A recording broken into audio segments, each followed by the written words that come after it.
ॐ शन्नो मित्रः शं वरुणः शन्नो भवत्वर्यमा शन्न इन्द्रो बृहस्पतिः शन्नो विष्णुरुक्रमः नमो ब्रह्मणे नमस्ते वायो त्वमेव प्रत्यक्षं ब्रह्मासि त्वमेव प्रत्यक्षं ब्रह्म वदिष्यामि ऋतं वदिष्यामि सत्यं वदिष्यामि तन्मामवतु तद्वक्तारमवतु अवतु माम् अवतु वक्तारम्। ॐ शांति शांति शांति। તમે જે વોલ્યુમ લખ્યું હોય ને એ ઓછું કરવાનું. श्रुतिस्मृतिपुराणानाम् आलयं करुणालयं नमामि भगवत्पादं शङ्करं लोकशङ्करं शङ्करं शङ्कराचार्यं केशवं बादरायणं सूत्रभाष्यकृतौ वन्दे भगवन्तौ पुनः पुनः। ईश्वरो गुरुरात्मेति मूर्तिभेदविभागिने व्योमवद्व्याप्तदेहाय दक्षिणामूर्तये नमः। सर्ववेदान्तसिद्धान्त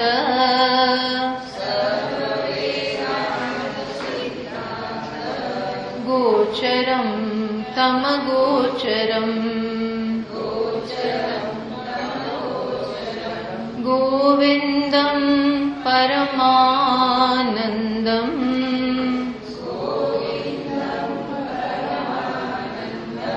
सद्गुरुं प्रणतोऽस्म्यहम्।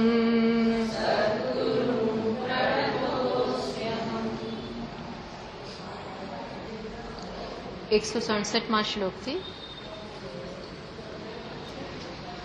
कर्मेन्द्रियः पञ्चभिरञ्चितोऽयम्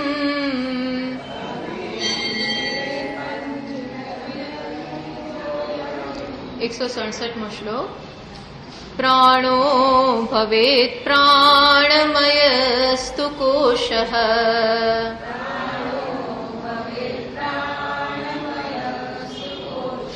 येनात्मवान्नमयोऽनुपूर्णः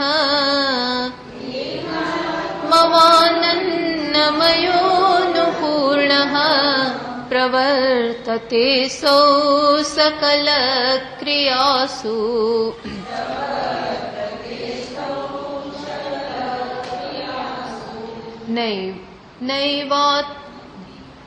नैवात्मायं प्राणमयो वायुविकारः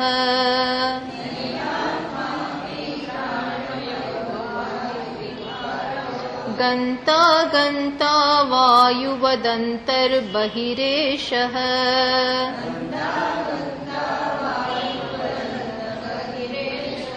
यस्मात् किञ्चित् क्वापि न वेत्ति इष्टमनिष्टम्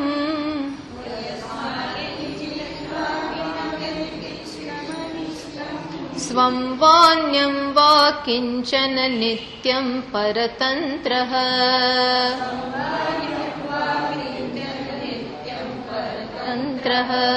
તો શું છેલ્લે પ્રાણમય કોષની આપણે ચર્ચા ચાલતી હતી.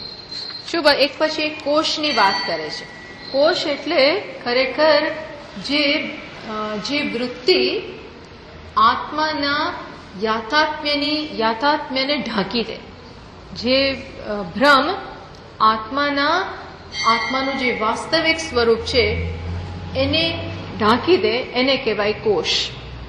એટલે પહેલો કોષ હતો અન્નમય, કે આ અન્નના બનેલું આ જે સ્થૂળ શરીર છે એ જ મારી સમજને ઢાંકી દેશે. કઈ કે હું નિર્ગુણ નિરાકાર છું, એ સમજને કઈ વસ્તુ આવૃત્ત કરી દેશે કે હું આ સ્થૂળ શરીર છું. એ જ પ્રકારે પ્રાણ, કે હું પ્રાણ છું, શ્વાસ લઈ રહ્યો છું, બગાસું ખાઈ રહ્યો છું, ભૂખ લાગી છે, તરસ લાગી છે, આ બધું દેહના સ્તરે થાય છે ખરું, પણ મને થાય છે. એ પ્રકારની જે વૃત્તિ છે એને શું કહેવાય? પ્રાણમય કોષ. પછી પાછું આપણે એ પણ જોયું કે અન્નમય જે કોષ છે એનો આત્મા છે પ્રાણમય કોષ. જે આત્મા ક્યાં છે? અંતર રહેલો છે. હંમેશા આત્મા સૂક્ષ્મ હોય અને અંદર રહેલો હોય. એટલે અન્નનો આત્મા છે પ્રાણ, અને પ્રાણથી અન્નમય ભરેલો છે. હંમેશા હવે આપણે જોશું એક પછી એક, જેમ જેમ આપણે કોષમાં આગળ વધતા જઈશું એમ એમ અંદરના કોષથી બહારનો કોષ ભરેલો હોય અને અંદરનો કોષ વ્યાપક હોય. અન્નમય કરતા પ્રાણમય વધારે વ્યાપક છે, વધારે સૂક્ષ્મ છે. અને જે વ્યાપક હોય અને જે સૂક્ષ્મ હોય એ બહારનું જે સ્થૂળ છે, મર્યાદિત છે, એનો આત્મા હોય. એટલે આમ આપણે એક પછી એક અંતરમાં વધારે સૂક્ષ્મ અને વધારે વ્યાપક તત્વમાં પ્રવેશીશું. અન્નમય કરતા પ્રાણમય વધારે વ્યાપક, વધારે સૂક્ષ્મ. હવે એનાથી વધારે કયું છે? સૂક્ષ્મ મન. એમાં આપણે જઈશું. પણ છેલ્લે પછી કહ્યું કે કર્મેન્દ્રિય પંચભિઃ અંચિતોયમ પ્રાણ. આ પાંચે પાંચ કર્મેન્દ્રિયો મળી અને પ્રાણમય કોષ બને છે. પ્રાણ વધતા બધી કર્મેન્દ્રિયો. પ્રાણમાં રજોગુણ છે. પ્રાણ મુખ્યત્વે શેનું? ક્રિયાશક્તિ છે ને. જ્યાં ક્રિયા હોય ત્યાં રજસ હોય. એટલે આપણી કર્મેન્દ્રિયોમાં પણ રજસ છે અને પ્રાણમાં બધી ક્રિયાઓ કરે છે. શ્વાસ, ઉચ્છ્વાસ, આ પ્રાણ બધી એની કેટલી અંદર સિસ્ટમો ચાલે છે, સર્ક્યુલેટરી સિસ્ટમ, પછી પાચન તંત્ર, આ બધું જે ચાલે છે, આ બધી સિસ્ટમો એ શું છે? પ્રાણમાં આવી જાય. પછી આપણી કર્મેન્દ્રિયો, હાથ છે, પગ છે, બોલવાનું છે, આ બધું ઉદાન, આ બધું નીચેના બે અંગો, આ બધા શું છે? ક્રિયાત્મક છે. એટલે આ બધું શેમાં આવી જાય? પ્રાણમય કોષમાં. એટલે કહ્યું આ બધાનો બનેલો ભવેત પ્રાણમયસ્તુ કોષ. આ પ્રાણનો જે બનેલો છે એ કોષ બની જાય છે. કોષ કેવી રીતે બને? કોષ એટલે જે ઢાંકી દે. આ શેને ઢાંકી દે છે? આત્માને. આત્મા ઉપર એક અધ્યાસ આવી ગયો. શું? કે હું ક્રિયાત્મક છું, હું પ્રાણ છું, એવી એક અધ્યાસ આવી ગયો. યેન આત્મવાન અન્નમય અનુહા. જે આ યેન આત્મવાન અન્નમય, યેન તૃતીયા. યેન એટલે કોની વાત ચાલે છે? પ્રાણની. આ પ્રાણમય વડે અન્નમય ભરેલો છે. ટૂંકમાં આ પ્રાણમય કોષથી અન્નમય ચાલે છે. અનુપૂર્ણ પ્રવર્તતે અસૌ સકલ ક્રિયાસુ. અને એનાથી ભરેલો આ અન્નમય બધી જ ક્રિયા કરવા શક્તિમાન બને છે. એ કહ્યું. પછી કહ્યું કે પછી આ બતાવવાનું છે કે આ જળ છે માટે પણ આત્મા હોઈ ન શકે. નૈવ આત્માયમ પ્રાણમય વાયુ વિકાર. આ પ્રાણમય આત્મા હોય છે. આ તો અત્યારે આત્મ અનાત્મ વિવેક ચાલે છે ને. આપણો મુખ્ય વિષય તો શું છે? આત્મ અનાત્મ વિવેક. આત્માને ઓળખો, અનાત્માને ઓળખો. એટલે અત્યારે કઈ કઈ વસ્તુ આત્મામાં આવે એમાં મૂકતા જાઓ, કઈ વસ્તુ અનાત્મામાં આવે એ ટેબલ બનાવો. તો અન્નમય પણ અનાત્મામાં આવી ગયો. પ્રાણમય પણ કેમ? કારણ કે કેવો હોય? અનાત્મા જળ હોય. એટલે કે છે નૈવ આત્માયમ પ્રાણ વાયુ વિકાર. વિકાર છે. જે પણ વસ્તુ વિકાર હોય, વિકાર એટલે કાર્ય હોય, ઇફેક્ટ હોય. વિકાર એટલે જેમાં પરિવર્તન, કાર્યમાં હંમેશા પરિવર્તન હોય. માટીમાંથી ઘડો બને તો માટીમાં વિકાર આવે, માટીમાં પરિણામ આવે. પછી વસ્તુ બને તો જ્યાં પણ પરિણામ છે એને કહેવાય વિકાર, ટ્રાન્સફોર્મેશન. આ વિકાર એ સત્ય ના હોઈ શકે. એટલે કે આ પ્રાણ તો વાયુનો વિકાર છે. બહારના વાયુનો આ પ્રાણ વિકાર છે. બહારની સમષ્ટિ વાયુમાંથી આ વ્યષ્ટિ વાયુ બનેલો છે. એનો વિકાર છે. એ કેવી રીતે આત્મા હોઈ શકે? એટલે અનાત્માની કેટેગરીમાં, અનાત્માના ટેબલમાં મૂકો એને. પછી બીજું શું કાઢે? આત્મા હોય એમાં ચલન ના હોય, એમાં આવવાનું ના હોય, જવાનું ના, એ તો કૂટસ્થ હોય. તો આ તો કેવું છે? ગંતા આગંતા. આ તો જવા વાળો આવવા વાળો છે, અંદર જાય છે, બહાર આવે છે. તદુપરાંત એક દિવસ સંપૂર્ણપણે જતો રહેશે. અત્યારે તો પેલો વ્યાનને પકડી રાખ્યો છે એટલે જતો નથી, પછી જતો રહેશે એક દિવસ, સમય પૂરો થશે તો. વાયુવદ અંતર બહિ એષ. જેમ વાયુ પણ અંદર આવે બહાર જાય, આવે જાય, એમ આ પણ શ્વાસ અંદર આવે છે બહાર જાય છે. પછી બીજું શું છે? આત્મા હોય તો બધું જાણે. આત્મા હંમેશા કેવો હોય? જાણનારો, જ્ઞ. જયારે આ કેવો છે? યસ્માત કિંચિત ક્વાપી ન વેત્તિ. આ તો કઈ જાણતો જ નથી ક્યારેય પણ ક્યાંય. શું સારું કહેવાય, શું ખરાબ કહેવાય, આવું એને કઈ ખબર જ નથી. ચોર આવે તો એ પ્રાણ બોલે નહીં. રાત્રે ચોર આવી જાય તો પ્રાણ જાગે છે. આપણું મન સૂઈ ગયું છે, આપણું શરીર સૂઈ ગયું છે, આપણી જ્ઞાનેન્દ્રિયો સૂઈ ગઈ છે, કર્મેન્દ્રિયો સૂઈ ગઈ છે, પણ જાગે છે કોણ? પ્રાણ જાગે છે. કારણ કે ત્યારે આપણો શ્વાસ તો ચાલતો જ હોય છે ને. સૂઈ ગયા એટલે કે શ્વાસ ન જ જતો રહ્યો, બધું જોર જોરથી ચાલતો હોય છે. પણ તોય ઘણી વાર કે છે ને, કેટલું ખખડાવ્યું તમે તો ખોલતા જ નથી બારણો. આપણે કોઈક 12 વાગે આવે ક્યારેક, અને આપણે તો એવા ઘસાટ ઊંઘતા હોઈએ, એટલું ખખડાવે, એટલી ડોરબેલ વગાડે. ઘણાની ઊંઘ બહુ સખત હોય છે. પેલા પ્રાણ જાગે છે ને તો પણ પેલા ના કે ઉઠ, આ ડોરબેલ વાગી, ઉઠ, એમ ના બોલે. ચોર આવીને ચોરી કરતો હોય, રસોડામાં ઘૂસી ગયો હોય, અંદર આવ્યો હોય, બધું કરે, બિલાડી આવી જાય તો એ પ્રાણ બોલે નહીં. પેલું કામ પેલી કામ કરીને જતું રહે તો એ પ્રાણ ના બોલે કે ઉઠો, આ દૂધ તમારું બગાડી ગયું, આ દહીં મેળવેલું અને એઠું કરી નાખ્યું. બોલે નહીં. કેમ? જો એ જાણતો હોત પ્રાણ. ઘણી વાર રાત્રે ટેલિફોન આવે, કઈ કશું કામ હોય ને કોઈનો ટેલિફોન આવે. આપણે ઘણી વાર આપણે પોતાને બહાર જવું હોય, એરપોર્ટ જવું હોય, કઈ હોય તો પ્રાણ ઉઠાડે જ નહીં આપણને. એ પોતે જાગે છે તો એ આપણને ઉઠાડે નહીં. કેમ? જળ છે. આ કેવો છે? આપણે કઈ જળ છો તું તો. એમાં પ્રાણ કેવો છે? જળ. જળ એટલે એને સમજ ના હોય, આ પિલર જેવો. યસ્માત, કારણ કે આવું હોવાને કારણે કિંચિત ક્વાપી ન વેત્તિ ઇષ્ટમ અનિષ્ટમ. એને ક્યારેય કોઈ જગ્યાએ કોણ સારું છે ખરાબ છે આ કશી કઈ ખબર જ પડતી નથી. સ્વમ, પછી શું નથી જાણતો? બીજાને નથી જાણતો ને પોતાને નથી જાણતો. સ્વમ વા અન્યમ વા. સ્વમ વા અન્યમ વા, પોતાને કે બીજાને પણ. કિંચન ન વેત્તિ. અનિત્યમ એટલે નક્કી થયું આ શું છે? અનિત્ય અને પરતંત્ર. આ પરતંત્ર છે ભાઈ, સ્વતંત્ર નથી. આનું તંત્ર પોતાનાથી નથી ચાલતું, બીજાથી ચાલે છે.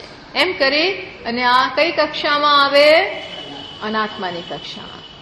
એટલે આ એક પછી એક આ સંઘાતના બધી જ જે વસ્તુઓ છે અહીં કાર્ય કરણ સંઘાત, કાર્ય કારણ જે સંઘાત છે એને આપણે તપાસી રહ્યા છીએ. તો એમાં હવે પ્રાણને આપણે ક્યાં મૂકી દીધો? અનાત્મામાં. ઇદાનીમ મનોમયમ નિરૂપયતી. હવે કયું આવે છે? મન. એટલે હવે એનું નિરૂપણ કરે. જુઓ, આ પ્રકારનું નિરૂપણ ક્યાંય નથી. તૈતરીયમાં છે, અન્નમય, આ બધા કોષની ચર્ચા છે, પણ આટલી વિશદ ચર્ચા નથી. આટલી બધી ડિટેલમાં ક્યાંય આની ચર્ચા પ્રાપ્ત થતી નથી. અહીંયા બહુ ડિટેલમાં ભાષ્ય, કારણ કે અહીં પ્રકરણ ગ્રંથમાં એમને એવો સમય છે અને એટલા માટે જ લખતા હોય છે કે એટલું વિગતવાર લખો કે સમજ પડે છે. ત્યાં તો ઉલ્લેખ જ કરે. શ્રુતિ તો જુદી લેવલ, જુદા ગિયરમાં ચાલતી હોય ને, ઉપનિષદ જુદા ગિયરમાં ચાલતું હોય, અધિકારીઓ ત્યાં જુદા હોય, એટલે બહુ લંબાણ ના કરે. ત્યાં ફટ પતી જાય. અને પાછી ભાષા બહુ જરા વિચિત્ર હોય, ત્યારે અહીંયા બહુ સરળ બધું કામ હોય છે અને લંબાણપૂર્વક. એટલે હવે મનોમય કોષની ચર્ચા કરે છે. જ્ઞાનેન્દ્રિયાણિ ચ મનશ્ચ મનોમય સ્યાત.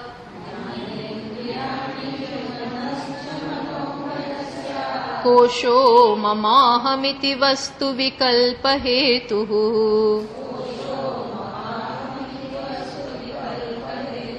સંજ્ઞાદિભેદ કલના કલિતો બલીયાન. તત્પૂર્વકોશમનુપૂર્ય વિજૃંભતે યઃ.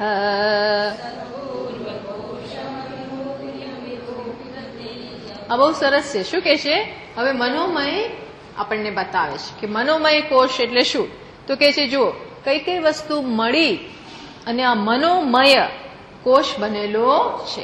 તો કે જ્ઞાનેન્દ્રિયાણી ચ મનશ્ચ. આમાં શું શું આવે? મન અને જ્ઞાનેન્દ્રિયો. બધી જ્ઞાન કર્મેન્દ્રિયો ક્યાં આવે? પ્રાણમાં. જ્ઞાનેન્દ્રિયો ક્યાં આવે? મનોમય કોષમાં. એટલે આ સૂક્ષ્મ વધારે. કર્મેન્દ્રિયો થોડી સ્થૂળ. કર્મ કરવું તો બહુ જ્ઞાનની જરૂર ના પડે, પણ જ્ઞાન અલગ વસ્તુ છે. એટલે એ શેમાં આવે છે? મનમાં. અને આ બધું શેનું બનેલું છે? સત્વગુણ. સત્વ હોય ત્યાં જ્ઞાન હોય. હા, એટલે કે છે જ્ઞાનેન્દ્રિયાણી ચ મનશ્ચ મનોમય સ્યાદ. જ્ઞાનેન્દ્રિય અને મન ભેગા થઈને મનોમય બને. જ્ઞાનેન્દ્રિયો એટલે ચક્ષુ, શ્રોત્ર, આ બધા જ્ઞાનમાં આવે. અને કઈ આ કોષ કેવો છે? એ લાક્ષણિકતા એની શું છે? તો કે છે કોષ આ મનોમય સ્યાત કોષ. જ્ઞાનેન્દ્રિયો અને મન બનીને મનોમય કોષ બને. અને કેવું છે એનો સ્વભાવ? તો કે મમ અહમ વસ્તુ વિકલ્પ હેતુ. શું કરે છે? આ હું ને આ મારું, એ પ્રકારના ભેદ ઉભા કરે. કોણ? આ મન. પ્રાણ નહોતા કરે આવા ભેદ. આ મારો રૂમ, આ તારો રૂમ, આ પલંગ મારો, આ ઓશિકું મારું, આ ચાદર મારી, આવું બધું પ્રાણ નહોતો બોલતો. પણ આ શું બોલે? મમ અહમ, હું અને મારું. આ જે જીવનમાં છે ને, હું અને મારું, એકમાંથી શું થઈ જાય? હું અને તું. અને હું અને તુંમાં અમુક મારું, બીજું બધું તારું. આવી પ્રકારના વિકલ્પ ઉભા કોણ કરે છે? આ મન. મન છે. આ મનથી બધી સંસારની શરૂઆત મનમાં છે. સંસારનો અંત અને પ્રારંભ. પ્રારંભ અને અંત મનમાં જ છે. આ મન જ સંસાર છે. સંજ્ઞાદિ ભેદ કલના કલિત. વળી પાછી કઈ પ્રકારના ભેદ ઉભા કરે? નામ આપે બધાને. બધી વસ્તુને નામ આપે. આ આ આ આ આ આ ક્લિપ, આ ફૂલ, આ બધું ઓળખે. સંજ્ઞાદિ કલના કલિત. બધી કલ્પનાઓ કરે. સંજ્ઞા નામની કલ્પના કરે. કેવો છે? બહુ બળવાન. પેલા કોઈને બળવાન નહોતા કયા. આ કોષને કેવો કે છે? બલિયાન. આ બહુ બળવાન છે. સૌથી બળવાન આ જ છે. આ મન જ સૌથી બળવાન છે. મન જેવું બળવાન કઈ છે નહીં. અને જો ખરાબ રીતે બળવાન બની ગયું તો ગયા કામથી. એ રીતે જ વધારે બળવાન હોય છે. તત્પૂર્વ કોશમ અનુપૂર્યમ વિજૃંભતે યઃ. તત્પૂર્વ કોશમ એટલે શું?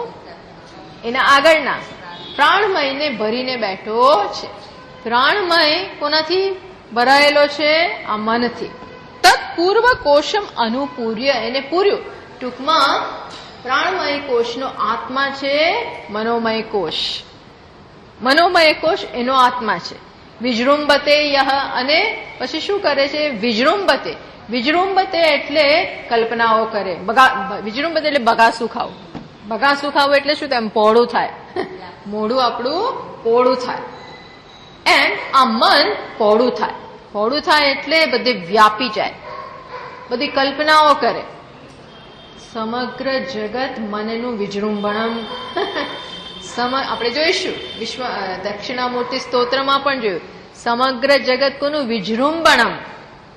મનનું પહોળું થવું છે એવું અર્થમાં કઈ. યહ યહ એટલે આ મન આવું કરે છે.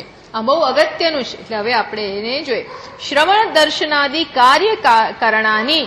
એને પહેલા કહ્યું ને કે આ જ્ઞાનેન્દ્રિયો સાથે મનોમય કોષ બને છે. એટલે આપણે જોઈ લેવાનું કે જ્ઞાનેન્દ્રિયો એટલે શું, તો કે શ્રવણ દર્શન આદિ, જોવું, સાંભળવું, સૂંઘવું, ટેસ્ટ કરવો, આ બધું શેમાં આવે? જ્ઞાનેન્દ્રિયોમાં આવે. સ્પર્શ કરવો, આ બધી આપણને એક ઝંઝણાટી થાય છે ને, સંવેદના એ થાય ને, તો એક એ શેમાં? જ્ઞાન જેમાંથી જન્મે. સત્વાત સંજાયતે જ્ઞાનમ, સત્વગુણ હંમેશા જ્ઞાન જન્માવે. આ ફૂલ છે, આ ફલાણું છે, આ અવાજ વાંસળીનો છે, આ અવાજ તબલાનો છે, આ ડબ્બો કહેવાય, આ ફલાણું કહેવાય, આ કહેવાય, આવી બધી સમજ પડે છે. એ સમજ કેને કારણે પડે? જેને કારણે એ સત્વનું જ બનેલું હોય. એ શેનું બનેલું હોય? સત્વનું. કોઈ પણ પ્રકારનું જ્ઞાન સત્વને કારણે જન્મે. રજસને કારણે ક્રિયા થાય અને તમસને કારણે આળસ, જડતા હોય, કઈ કરવાનું મન ન થાય, સમજય ના પડે, સમજ પણ પડે નહીં, મૂળતા છવાઈ જાય, એ છે તમસ. એટલે આ રજસ છે. પછી શું કહ્યું? શ્રોત્ર, ચક્ષુ, જો આટલા જ્ઞાનેન્દ્રિયો. શ્રોત્ર એટલે આપણું કાન, ચક્ષુ એટલે આંખો, ત્વક એટલે ચામડી, જીહ્વા એટલે રસનેન્દ્રિય, અને ઘ્રાણ, અને આ ઘ્રાણેન્દ્રિય. આ બધું શેમાં આવે? જ્ઞાનેન્દ્રિયોમાં આવે. આ પ્લસ મનને શું કરવાનું? તો કે મનનું શું કામ છે? મન એટલે શું? તો કે મનનું કામ શું છે? કામઃ, મન એટલે વૃત્તિઓ, મન એટલે ઇમોશન્સ, મન એટલે વૃત્તિઓ. કઈ કઈ વૃત્તિઓ? અસંખ્ય વૃત્તિઓ. કેટલી વૃત્તિઓ ઉઠે! કઈ આમાં તો માત્ર આપણને થોડી દ્રષ્ટાંત રૂપે થોડી વૃત્તિઓનું વર્ણન કરે છે કે મનમાં કેવી કેવી વૃત્તિ. કામઃ, આ બધું ઉપનિષદમાં આવે છે. કામની વૃત્તિ. પછી સંકલ્પ, વિચાર કરે, પછી નક્કી કરે કે ના, આજે તો ક્લાસમાં જવું જ છે. વચ્ચે 2 ક્લાસ નથી થયા એટલે આજે પણ નહીં જઈએ તો પછી બધું તૂટી જશે, બ્રેક પડી જશે, એટલે ચલો જઈએ જ. નથી જવું, કઈ નહીં આવે, એક વધારે આરામ કરી લે, તો કે ના, જવું જ છે. નથી જવું, આવું ચાલ્યા કરતું હોય. એ કોનું કામ છે? મનનું. એ દ્વિધામાં હોય, તરત જલ્દી નક્કી ના થઈ શકે. એટલે મનમાં આ પ્રકારના સંકલ્પ વિકલ્પ રહેલા છે. જ્યારે બુદ્ધિમાં શું હોય? નિર્ણય થાય. મન અને બુદ્ધિ બે એક જ છે, પણ માત્ર આ અંતઃકરણની આ 2 વૃત્તિ છે. જ્યારે વૃત્તિમાં આવી દ્વિધા હોય, ડાઉટ્સ હોય, સંકલ્પ વિકલ્પ ચાલતા હોય, આમ કે આમ એવું ચાલતું હોય, ત્યારે એને મન કહીએ. પણ જ્યારે પછી કે ના, થશે જવું જ, નિર્ણય, કોઈ પણ સારો ખરાબ આપણે નિર્ણય લઈ લઈએ, એને કહેવાય બુદ્ધિવૃત્તિ. એટલે બુદ્ધિવૃત્તિ કરતા અને મનની વૃત્તિ કરણ. જો બુદ્ધિ એમ કે ના, જવાનું જ છે, ભલે તને થોડી તકલીફ પડતી, ભલે ગરમી લાગતી, પણ જવાનું જ છે, આવું એકવાર બુદ્ધિએ નિર્ણય લઈ લીધો, પછી મન શું કરે? એને ફોલો કરે, જાય જ. પછી મન નક્કી કરે કે ના, હવે ચલો જલ્દી ઊભા થાઓ, જલ્દી કામ પતાવો, રસોઈ કરી લો, જલ્દી બસ પકડો, રિક્ષા પકડો, જે કરવાનું બધું કરો. પછી બુદ્ધિ એ મનને આદેશ આપે. એટલે કરતા આદેશ હંમેશા કર્તામાં રહેલો હોય. એટલે બુદ્ધિ કરતા છે અને મન શું છે? કરણ. બુદ્ધિ કરતા અને મન કરણ, ઇન્સ્ટ્રુમેન્ટ. એ એકવાર નિર્ણય થઈ જાય ને પછી મનને એને, જ્યાં સુધી નિર્ણય ના થાય ને ત્યાં સુધી મન દાદ ના આપે. એનું જ ચલાવે. નિર્ણય કરવો પડે, નથી જ જવું, તોય પછી મન ઊંઘી જાય. જવું જ છે, જેવી રીતે પણ એકવાર નિર્ણય કરો ને પછી બુદ્ધિએ પોતાનો સર્વોપરિતા બતાવી દીધી, પછી મને એનું પાલન કરવું પડે. જ્યાં સુધી બુદ્ધિ બતાવે નહીં ને એવું, ત્યાં સુધી શું કરે? મન પોતાનું ચલાવે. પણ અત્યારે આને આપણે મન કહીએ છીએ. કઈ વૃત્તિ? કામ, સંકલ્પ, વિચિકિત્સા, શ્રદ્ધા આદિ. અહીં તો 4ની જ વાત કરી. આ બધી જુદી જુદી વૃત્તિઓ ઉઠે. આપણું મન એટલે શું? વૃત્તિઓનો સમૂહ. મન નામની કોઈ એક વસ્તુ નથી કે આને મન કહેવાય. મન એટલે શું? વૃત્તિઓનો પ્રવાહ. અને દરેકના મનમાં આ પ્રવાહ જુદી જુદી પ્રકારનો હોય, દરેકનો સરખો ના હોય. જેવા જેના સંસ્કાર, જેવી જેની વાસનાઓ, જેવા જેના પૂર્વ જન્મના સંસ્કારો, એના પ્રમાણે દરેકના મનનો પ્રવાહ જરા જુદો હોય. સરખો પણ હોય પણ થોડો જુદો હોય પ્રવાહ.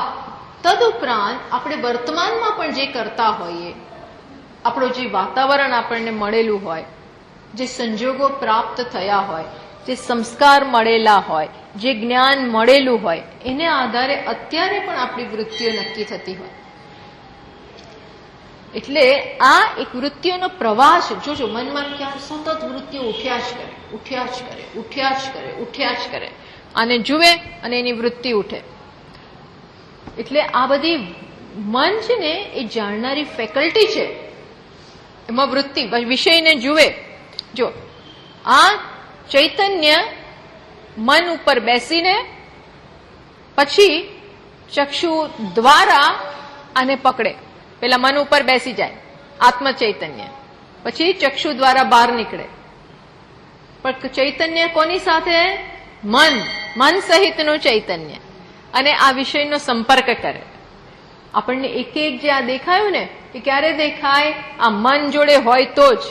એમને માને આમ જુએ ને, આપણે ઘણી વાર આમ જોતા હોઈએ છીએ બધું, પણ જો મન ભેગું ના હોય તો આપણને કઈ દેખાય નહીં. એટલે ઘણી વાર લોકો પૂછે, હું તમારી સામે કેટલું જોયું સ્વામીની, તમે તો સામે હાથ અહીં આમ નથી કરતા. મેં તમને જોયા જ નથી. તમે મન જોયા પણ મેં નથી જોયા. જોયા હોય છતાં પણ મનમાં વૃત્તિ ના ઉઠે. મનમાં ફોટો પડવો જોઈએ. આનો સંપર્ક કરે, એની છાપ આવી જાય અને અંદર રિપોર્ટ કરે. વૃત્તિ વ્યાપ્તિ. શું થાય? વૃત્તિ વ્યાપ્તિ. વૃત્તિ આને વ્યાપ કરે અને અંદર કે ક્લેપ વ્યાપ્ત થવું જોઈએ. એવું ના થાય તો ચક્ષુ આને જોતો હોય પણ મન પાછળ ના હોય તો આપણને જ્ઞાન ના થાય.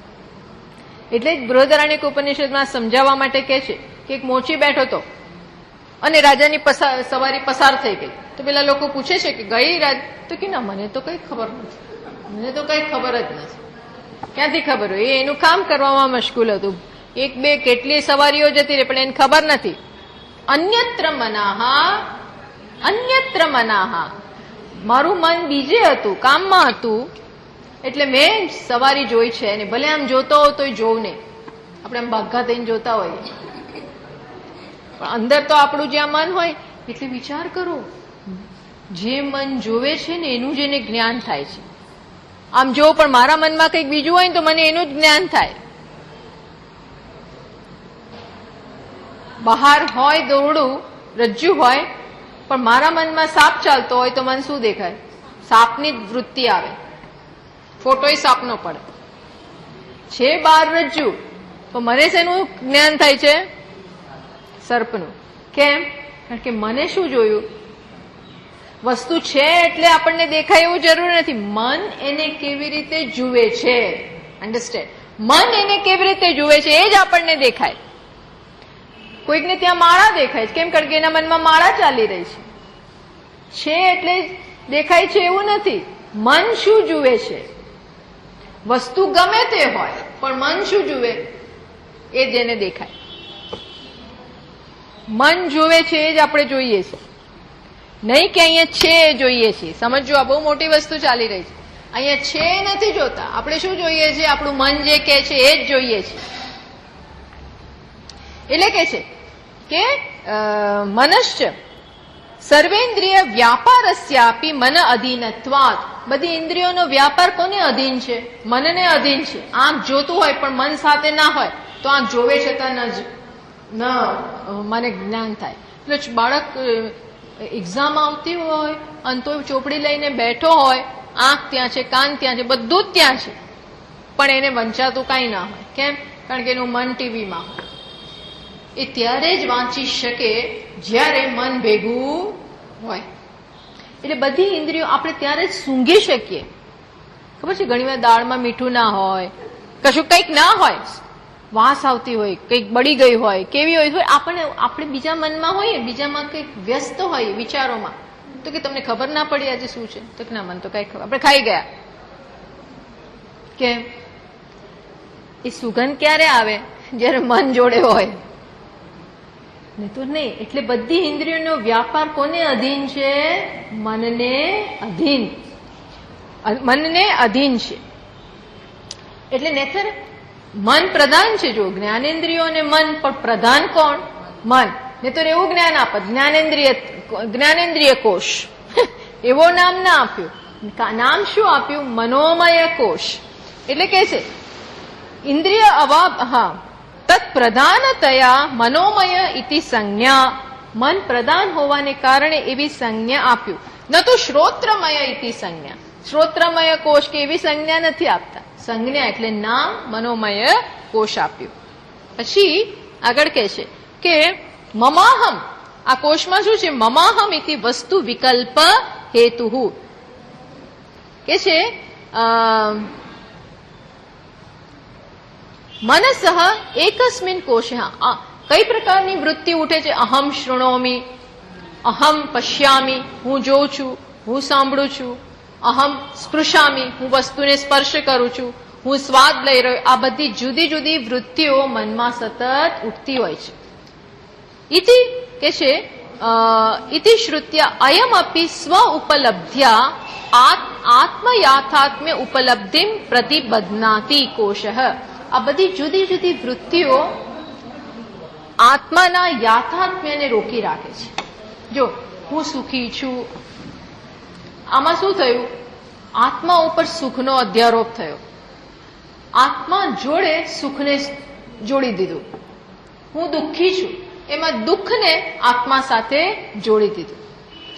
એટલે હું ને હું રૂપે આપણે ન સમજી શક્યા, પણ મનમાં જે સુખપણું છે, દુઃખપણું છે, એ આત્મા જોડે જોડી દીધું અને એના કારણે આત્માની સાચી સમજ જન્મવા દેતું નથી.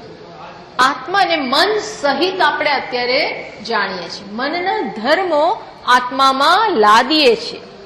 મનના ધર્મોને આત્મા ઉપર લાદી રહ્યા છે. સુખ ત્યાં છે, દુઃખ ત્યાં છે, ગ્રંથિઓ ત્યાં છે, મનમાં છે. મનમાં સતત ફિલ્મ ચાલે છે, એક પછી એક પિક્ચર, રીલ ચાલે છે. શું કે છે? આત્મ યાથાત્મ્ય ઉપલબ્ધિ પ્રતિબધ્નાથી કોષ. એટલા માટે જ એને કોષ કહેવાય. અહીંયા એનું આ કોષનું આ કોષ બની જાય છે એ શેના ઉપરથી ખબર પડે? તો કે અહમ મમ અહમ ઇતિ વસ્તુ વિકલ્પ હેતુ. હું અને મારું થઈ જાય.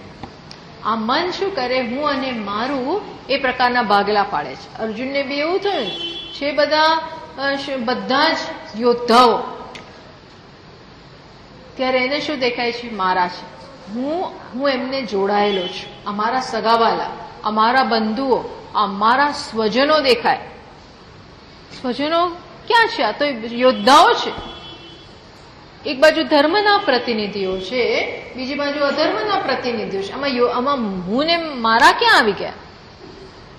પણ આ હું ને મારું કહેવા વાળું કોણ છે? વસ્તુ હોય, પણ આ મારી. જો આ વસ્તુ છે, પણ હું શું કહું? આ મારી. એટલે આપોઆપ આની સાથે જુદો સંબંધ સ્થાપિત થાય. જ્યાં સુધી હું એને મારી ના કહું ત્યાં સુધી આપણે ઉદાસીન હોઈએ છીએ. પણ મારું કહ્યું ને પછી ચિંતા. પકડો, છોડો, બનાવો, સરખું કરો, વધારો, ઘટાડો, આ બધું શરૂ થઈ જાય. બાકી કોઈ બિલ્ડિંગમાં આપણે કઈ કરવા ના જોઈએ, પણ આપણું બિલ્ડિંગ વ્હાઇટ વોશ કરાવો, રેનોવેશન કરાવો, ઉપર બંધાવો, નીચે બંધાવો, આ કાઢો, પેલું, આ બધું હું અને મારામાં આવી જાય. આ હું અને મારું તો સંસાર છે. ઈશ્વર સૃષ્ટિ જે છે એને જીવ એટલે આપણે પોતાની બનાવી દઈએ. આ આખું ઈશ્વરનું છે, એને શું બનાવી દઈએ? મારું, મારા, હું અને મારું. એટલે આ ક્યાં રહેલું છે? પણ એ શું કરે છે? જે એક તત્વ છે એના ભાગલા પાડી દે છે. એક તત્વના આ પ્રમાણે ભાગલા પાડી જાય છે. આ મારો દેશ, આ બીજાનો દેશ. અરે ભાઈ જમીન છે, દેશ ક્યાં લખ્યું છે? એમાં છે જમીનનો ટુકડો. આ તો એક વ્યવસ્થા માટે આપણે કરીએ એ વસ્તુ અલગ છે, પણ જમીનના ટુકડાને આટલા પાર્ટને આપણે ભારત અને બીજા પાર્ટને પાકિસ્તાન, સિલોન, બર્મા, ફલાણું ઢીકણું.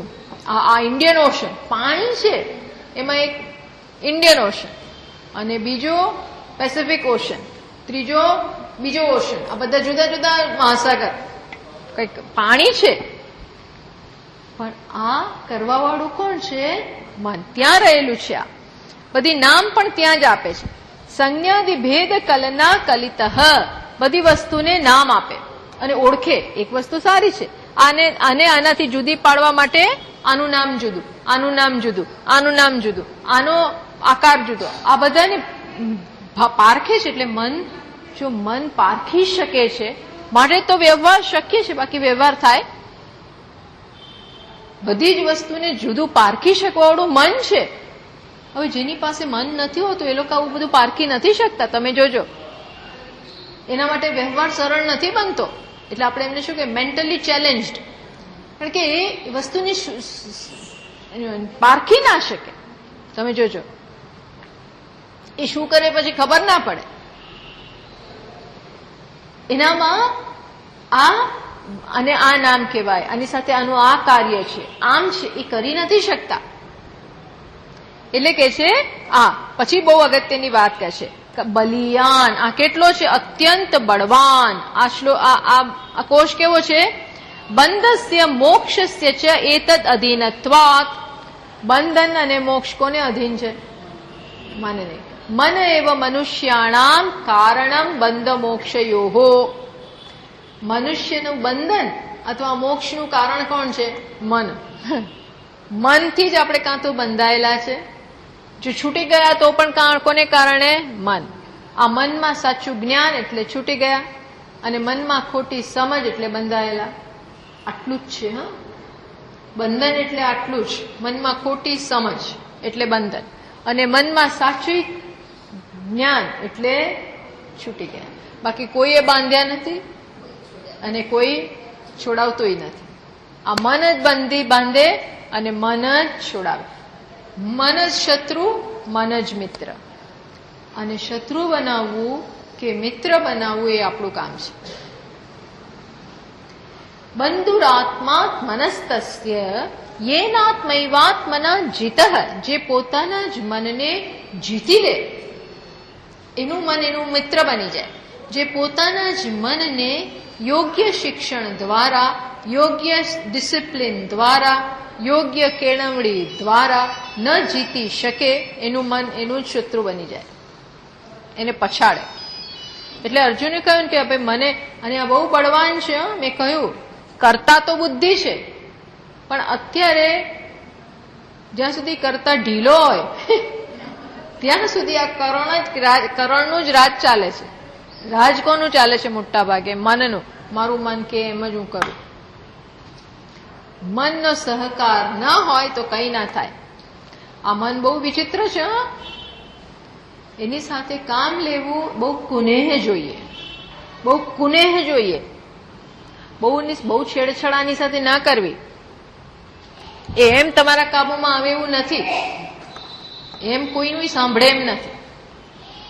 એટલે તમે જે આ એક એવી વસ્તુ છે કે બળવાન કોઈ ને, બલિયાન, સૌથી બળવાન કોઈ હોય તો કોણ છે? આ મન બળવાન છે. માણસને ઊંધો પાડી નાખે અને ઊભોય કરે. શક્ય કે મન એકવાર આડું ગયું તો આપણે આપણું કાંઈ એની પાસે ન ચાલે. એ જેમ કે એમ જ કરવું પડે. એટલે શું જરૂરી છે કે આને બહુ છેડછાડ ના કરો.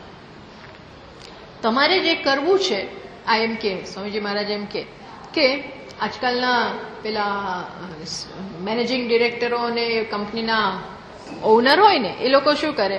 આ પેલા મજૂરો અને કામદારો સાથે બહુ માથાકૂટ ના કરે. એની પર્સનલ લાઈફમાં બહુ દખલગીરી ના કરે, કશું જ ના કરે. તમે અમને 9 થી 5 અવેલેબલ છો કે નહીં, બસ એટલું અમારે કામ. પછી તમે બહાર જઈને જે કરવું એ કરો, તમારી જે લાઈફ હોય એ લાઈફ, જે કરવું એ કરો, પણ 9 થી 5 અમને અવેલેબલ થાવ બસ. બીજી અમારે કોઈ તમારું કેરેક્ટર કેવું છે અને તમે બહાર જઈને શું કરો છો એની સાથે અમારે કોઈ લેવા દેવા નથી. કેમ તું આવત? ભાઈ હું એવો જ છું. તું 9 થી 5 મને કામ આવ, 9 થી 5 મને જોઈએ. ટૂંકમાં એમ અહીં પણ આ મન શું, આપણે જે કરવા માંગતા હોઈએ એમાં સાથ આપે ને એટલે બસ. બાકી બહુ એમાં પડવું નહીં. કારણ કે એ બહુ દાદ આપે એમ નથી. એને થોડું શું કહેવાય, એને થોડું ઇગ્નોર કરવાની જરૂર છે. કેમ જ આમ આવ્યું, કેમ જ આ વિચાર આવ્યો, અને કેમ જ એને, એ બધું છોડો. તું ભણવા માંગે ત્યારે અવેલેબલ છે, તું એક વસ્તુનું પાલન કરવા માંગે છે એમાં અવેલેબલ છે, બસ તો આપણું કામ થઈ ગયું. કારણ કે નહીતર મનને નિયમો આપશો ને તો મન ફગાઈ દેશે. આ બહુ નિયમોમાં રહેવું નથી, બહુ રૂલ્સ ફોલો કરે એમ છે નહીં. બહુ બધા રૂલ બનાવ્યા હોય પણ એને જેમ કરવું એમ જ કરે. એટલે આવી ટેવ પાડવાની કે હું જે કરવા માંગુ છું એમાં મન સાંભળીને આવે છે કે નહીં, બસ. પછી એને બહુ માથાકૂટ નહીં કરવાની, આવશે. બાકી એ તો એટલું બળવાન છે કે બુદ્ધિને ગણકારે એમ નથી. બુદ્ધિ જો ઢીલી પહોંચી હોય તો આખું જીવન કોનાથી ચાલતું હોય છે? મનથી જ ચાલતું હોય છે. અને બહુ મન નાજુક છે, એને તરત ખરાબ લાગી જાય, એને તરત વાંધા પડી જાય. એટલે આ મનને બહુ કુશળતાપૂર્વક હેન્ડલ કરવાની જરૂર છે. બળવાન છે એટલે જ અર્જુને પૂછ્યું ને કે એનું મન નહીં હોય ચંચળ, છતાં પણ આપણને આ ઉપદેશ પ્રાપ્ત થાય એટલા માટે એને પૂછ્યું. ચંચલ હિ મનઃ કૃષ્ણ પ્રમાથી બલવત દૃઢમ. આ તો પ્રમથન અને કરે જ તમને આખા વલોવી નાખે અંદરથી. આપણને ઘણી વાર આવું લાગે કે આપણામાં આવા વિચારો આવે છે તો આપણી તો આખી સાધના પાણીમાં ગઈ, આપણું તો કંઈ માનતું જ નથી. મનમાં આવા વિચારો આમ પણ એને એક પ્રવાહ પકડ્યો ને પછી છોડે નહીં. એ પેલા વાંદરા જેવું છે, નાખો એટલે તો ખાસ કર. એ કઈ માને કે તારા ઝાડ ઉપર નહીં બેસવાનું તો ખાસ બેસે. હઠેલું છે, હા, બહુ હઠીલું છે, બહુ હઠીલું હોય. એ સમજે ને હઠ, અને વ્યક્તિ હઠે ચડે પછી ગયા, પછી એ સાંભળે નહીં. એટલે આ બધામાં બહુ ધ્યાન. એટલે ભગવાને કહ્યું હા વાત તો તારી સાવ સાચી જ છે, પણ આને કાબુમાં લાવવું રહ્યું. કઈ રીતે? અભ્યાસ અને વૈરાગ્ય. અભ્યાસ એને તું કૌંતેય વૈરાગ, સતત અભ્યાસ કર. કુશળતાપૂર્વક ધીમે ધીમે ધીમે એને વશમાં લાવતો છે. આ એકદમ નહીં આવે વશમાં. ધીમે ધીમે ધીમે ધીમે ધીમે પુનેથી આની સાથે કામ લેવાનું. યોગ્ય એનામાં ઇનપુટ જે આપણે એને શીખવાડીએ છીએ યોગ્ય જ હોય, અને સાથે જીવનમાં વૈરાગ્ય. આ બંને આવે ભેગા થાય, અભ્યાસ અને વૈરાગ્ય. ભગવાનને ભાઈ આ ચાવી આપી છે. અભ્યાસ એને તું કૌંતેય વૈરાગ્યેણ ચ ગૃહ્યતે. આ પકડાશે તો શેનાથી પકડાશે? માત્ર ને માત્ર સતત અભ્યાસ, સતત એક વસ્તુ કર્યા કરવાની. તો જૂના ચીલા પડ્યા હોય ને ધીરે ધીરે ભૂસાઈ જશે, બાકી ભૂસાય નહીં. સતત અભ્યાસથી જ આપણે જૂના ચીલાને ફેંકી શકીશું.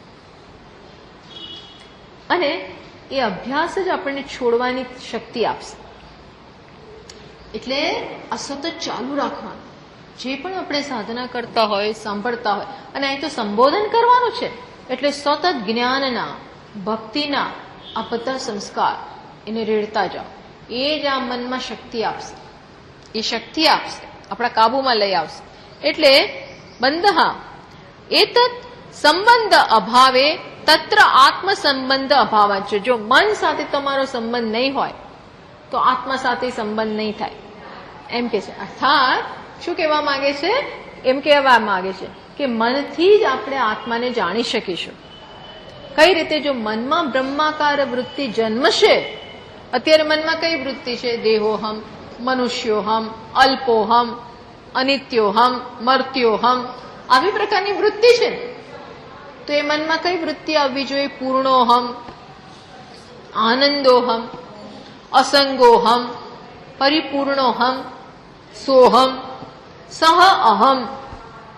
એટલે બ્રહ્મણ મહર્ષિજી કહે છે રુચ સ્થલે મન સ્વસ્થતા ક્રિયા. આપણું મન રુચ સ્થલે મનઃ, આપણા આત્મામાં આપણું મન આવી જાવ. બધી ભક્તિનું કામ પતી ગયું, કર્મયોગનું કામ પતી ગયું, બધાનું કામ પતી ગયું. જ્યારે મન આપણું આત્મામાં આવી જાય, આત્મામાં આવીને વિલીન થઈ જાય, અર્થાત એને સત્ય આત્મામાં મળવાનું છે. ત્યાં રસ આપતા શીખવાડીએ, નહીં તો એને ભાગી જશે. એટલે જ્યાં મનમાં આ યોગ્ય વૃત્તિ, બ્રહ્માકાર વૃત્તિ, ઈશ્વરની વૃત્તિ, આ બધી પવિત્ર વૃત્તિ નહીં જન્મે. એટલા માટે ભક્તિ શાસ્ત્ર કઈ રીતે બતાવે કે મનમાંથી વિષયોની વૃત્તિને કાઢીને ભગવદ આકાર, એ શું વાત કરે? વિષયોને બદલે મન કેવા આકારનું બને? ભગવદ આકાર. સતત વિષયોના વિચાર આવતા હોય, મહત્વાકાંક્ષાઓના, આવું બધું ચાલતું હોય. હું આ લઈ લઉં ને આ મેળવી લઉં ને આ બની જાઉં ને આમ કરી નાખું ને આ બધાને બદલે ત્યાં કોને સ્થાપિત કરી? ઈશ્વરને. ઈશ્વર માટે અર્પણ બુદ્ધિ, સેવાની બુદ્ધિ, સમર્પણની બુદ્ધિ, ભગવદ આકાર. આખું જીવન ભગવાનને સમર્પિત હોય. તમેવ શરણમ ગચ્છ સર્વભાવેન ભારત. ભગવાન શું કહે છે? તું એ ઈશ્વરના શરણે જા, તો તારા મનમાં આજે સંકુચિતતા છે, સ્વાર્થ છે, અહંકાર છે, મમકાર છે, એના બદલે શું આવી જશે? ઈશ્વર, સમર્પણ, શ્રદ્ધા, ભક્તિ, આ વસ્તુ આવશે. બસ આ જ તો પેલી વસ્તુને દૂર કરનારું છે. એ કરીએ પછી ધીમે ધીમે મનને કેવું બનતા? જ્ઞાનના સંસ્કાર આપવાના. એટલે પહેલી શરણાગતિ શું? ભગવાનની. અને બીજી શરણાગતિ શું? જ્ઞાન, આત્મજ્ઞાન. એટલે આમ કરી અને ત્યારે મન આવું થાય ને પછી જ ઈશ્વર સાથે આપણો સંબંધ, મોક્ષ સાથે સંબંધ. બાકી ના થાય ને તો મન તો દુઃખી જ થયા કરતું હોય, મન ડિપ્રેશનમાં ગ્રસ્ત હોય, મનમાં સ્વાર્થ હોય, ત્યાં સુધી એ મને કેવો બતાવશે? હું એવો છું એવું બતાવશે. એટલે આ મનોમય કોષ બહુ અગત્યનો છે. યોગ્ય સંસ્કાર. તસ્ય પૂર્વકોશ તત્પૂર્વકોશ. આ મનથી જ મન પ્રાણને ભરી દે છે. મનોમય કોષથી. એટલે જોજો, જ્યારે તમે માર્ક કરજો, પ્રાણમય કોષનો આત્મા કોણ છે? મનોમય કોષ. એટલે આપણે જ્યારે રઘવાટમાં હોઈએ, આપણે જ્યારે ડિસ્ટર્બડ હોઈએ, સ્વસ્થ ના હોય, ત્યારે આપણી પલ્સઈ ઠેકાણા ના હોય. તમે જોજો, ઘણી વાર એવું થતું હોય છે. આપણા ડોક્ટરને પૂછવું, આપણે ટેન્શનમાં હોય ને ત્યારે બીપી વધી જતા હોય છે, આપણું ડાયાબિટીસ વધતું હોય છે. આ સ્ટ્રેસ, બહુ મોટા ભાગના રોગમાંની પાછળ આ સ્ટ્રેસ હોય છે. કેમ ભાઈ? શેના માટે? સૂક્ષ્મ શરીરને સ્થૂળ શરીરને શું સંબંધ? ભાઈ સંબંધ છે, બહુ નજીકનો સંબંધ છે. કારણ કે મન તરત જ આપણા પ્રાણને અસર કરે છે અને આપણી સમગ્ર શરીરની કામ કોનાથી થાય છે? આ પ્રાણથી થાય છે. એટલે એટલા માટે આ બંને જોડાયેલા છે. યોગી લોકો પ્રાણ દ્વારા મનને કાબુમાં લાવે છે. વેદાંત શું કરે છે? મન દ્વારા પ્રાણને કાબુમાં લાવવાનો. બંનેનું મદદ લેવાની છે. પણ આ આત્મા હોવાને કારણે મન જો સ્વસ્થ હશે તો આપોઆપ બધું સ્વસ્થ થવાનું.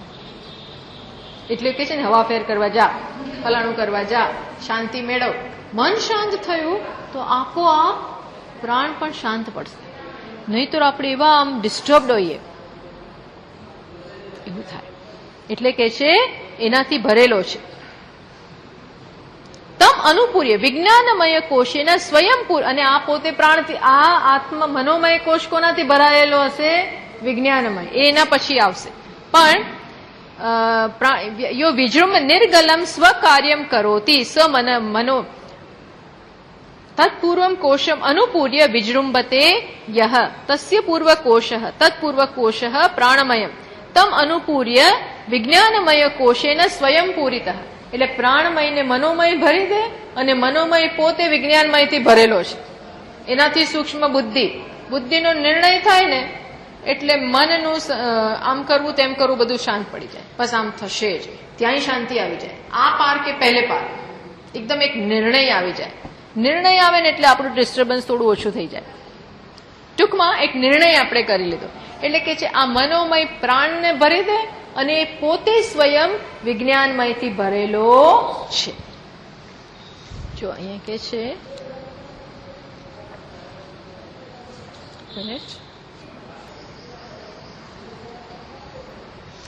છે ઘણીવાર આપણે એક વસ્તુ વિશે વિચારવું ના હોય, પણ અહીં સરસ કહ્યું છે એટલે હું તમને બતાવું છું. એક વસ્તુ વિશે વિચારવું ના હોય તો એનો ખાસ વિચાર આવે. એક વસ્તુ વિશે આપણે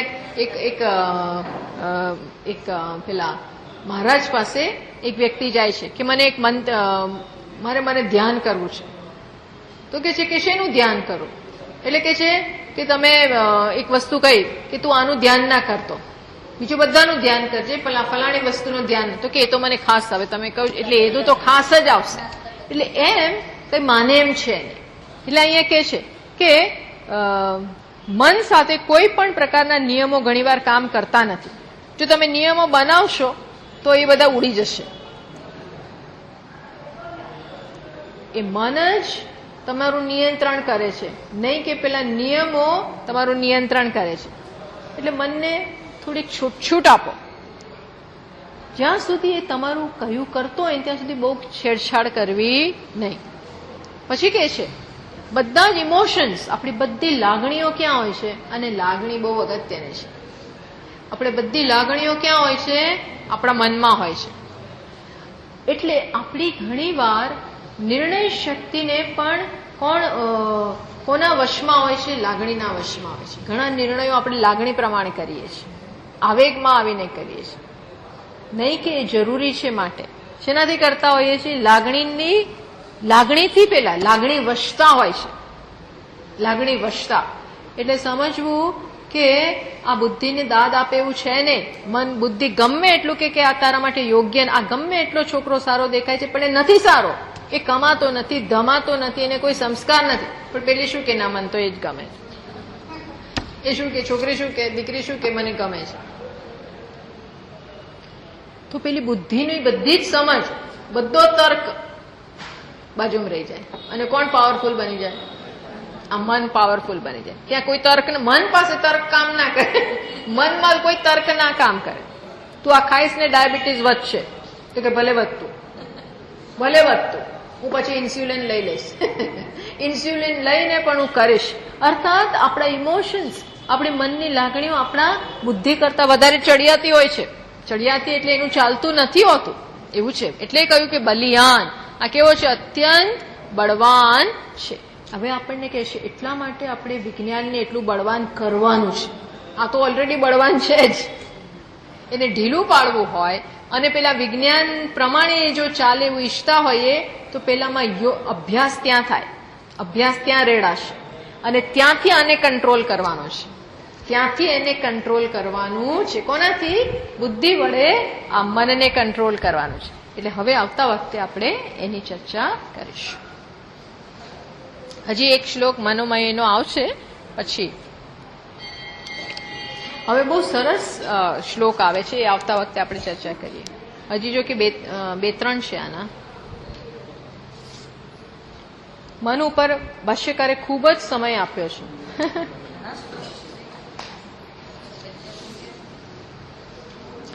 બહુ જ ઘણો બધો, હું ધારતી હતી એના કરતા વધારે શ્લોકો મનોમય કોશ ઉપર રહેલા છે. આવતા વખતે આપણે જોઈએ.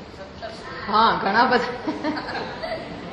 ઓમ પૂર્ણમદ પૂર્ણમિદં પૂર્ણાત પૂર્ણમુદચ્યતે પૂર્ણસ્ય પૂર્ણમાદાય પૂર્ણમેવાવશિષ્યતે.